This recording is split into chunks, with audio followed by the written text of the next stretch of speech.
అదో ఆచారం. ఆ చంద్రలేఖేమో ఆ విషయం తెలిసి మన ధరణిని కాదనాలి అని పూలదండ బిర్రున బిగదీసి కట్టింది.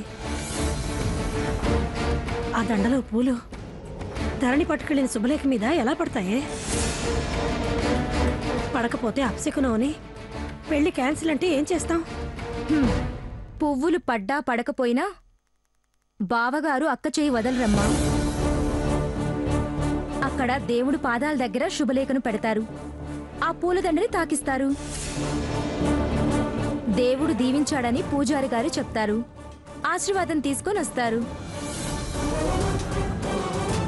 నువ్వేం బాధపడకమ్మా, ధైర్యంగా ఉండు. నీకు చాలా తేలిగ్గా ఉందే. అలా పూజారన్నా పూలు పడాల్సిందే అని పంచాయతీ పెట్టడానికి ఆ లేఖ సత్తిపండు వెళ్లారు కదా. ఎవ్వరు వెళ్ళినా పూజారి దేవుడి ప్రతినిధమ్మా, ఆయనే ఫైనల్. నువ్వు లేనిపోనివన్నీ ఆలోచించి నీ బుర్రనే కాకుండా నా బుర్రను కూడా బద్దలు కొట్టకు. భగవంతుడా, నా కూతుర్ని చల్లగా చూడు తండ్రి.